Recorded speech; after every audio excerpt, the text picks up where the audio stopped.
বিশুদ্ধ খোৱা পানীৰ নামত পৰ্বতজোৰাৰ এখন গাঁৱৰ ৰাইজে বছৰ বছৰ ধৰি সেৱন কৰিছে বৰ বিষ। ডিজিটেল ইণ্ডিয়াৰ কথা কোৱা চৰকাৰৰ কাৰ্যকালত আদিম যুগৰ দৰে বসবাস কৰিছে পৰ্বতজোৰা চুকানঝৰা একমখণ্ড গাঁৱৰ ৰাইজে। এটোপাল বিশুদ্ধ খোৱা পানী বিচাৰি মাটি খান্দি কুঁৱা বনাই সেৱন কৰি জীৱন নিৰ্বাহ কৰিছে অঞ্চলবাসী ৰাইজে। এই দৃশ্যসমূহ এতিয়া উদঙাইছে BTR চৰকাৰৰ প্ৰকৃত ছবি। আজিলৈ ঢুকি নাপালে এখন জল জীৱন মিছনৰ আঁচনিৰ প্ৰকল্প। উন্নয়নৰ প্ৰতিশ্ৰুতি আৰু আশ্বাস দি কেৱল ৰামঠগন দিয়াৰ অভিযোগ উত্থাপন কৰে গঞা ৰাইজে। বিভিন্ন সময়ত এনে বিষাক্ত পানী সেৱন কৰি বেমাৰত আক্ৰান্ত হ'ব লগা হয় বহু ব্যক্তি।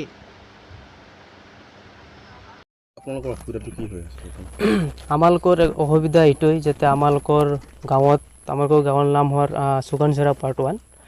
চ' 1975ৰ পৰা বসবাস কৰা থকা মানুহ ইয়াত বহুত কষ্ট ভুগি আছে, কিয়নো আমাৰ মাটি খান্দি ইয়াত পানী উঠাই কিনি খাই আছোঁ। তো পানীৰ ভিতৰত বহুত বীজাণু আছে, তো একচুৱেলি আমি খালী চকুৰে দেখিব নোৱাৰিম, যাৰ কাৰণে মানুহৰ শৰীৰত বহুত বেমাৰ আজাৰ হৈ আছে। লগতে ৰাস্তা ঘাটৰো অসুবিধা, কিয়নো মানুহৰ অহা যোৱা বা আমালোকৰ গাঁৱত স্কুল যোৱা ষ্টুডেণ্টবিলাক আছে, সিহঁতকো বহুত অসুবিধা হৈ আছে। লগতে দূৰৰ পৰা আহি যোৱা মানুহ সিহঁতৰো মানে বহুত প্ৰব্লেম হৈ আছে। আৰু এইটো মানে অনুৰোধ জনাওঁ যাতে এই আমালোকৰ অসুবিধা যাতে চৰকাৰে যাতে শুনে আৰু এই অসুবিধাৰ পৰা আমালোকক মুক্তি দিয়ে।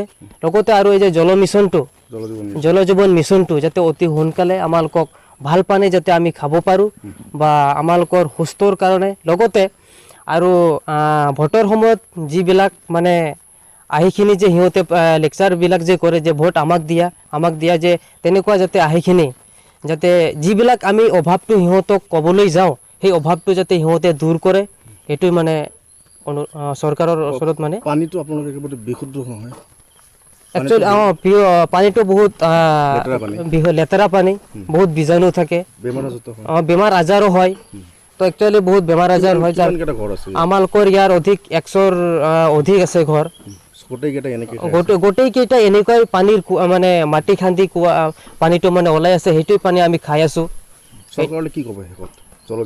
জল জীৱন মিছন আমি চৰকাৰৰ ওচৰত এইটোৱে আমি অনুৰোধ জনাওঁ যে জল জীৱন মিছনটো অতি সোনকালে যেন এই চুকানঝৰা পাৰ্ট 1ত যাতে অতি সোনকালে আমালোকক দিয়ে, যে প্ৰদান দিয়ে। লগতে আৰু এইটোৱে যে ৰাস্তাবিলাক যে বেয়া হৈ আছে সেইখিনি যাতে মানে ঠিক কৰে, কিয়নো আমি বহুত কষ্ট অনুভৱ কৰি আছোঁ অহা যোৱাৰ কাৰণে, বা দিনতে হওক বা ৰাতি হওক। তো সেইটো মানে চৰকাৰক আমি অনুৰোধ জনাওঁ যাতে ইয়াত বসবাস কৰা থকা মানুহবিলাক যাতে অতি সোনকালে এই অভাৱটো যাতে আমালোকক দূৰ কৰে। আৰু এইটোৱে মানে লাষ্ট সিদ্ধান্ত মানে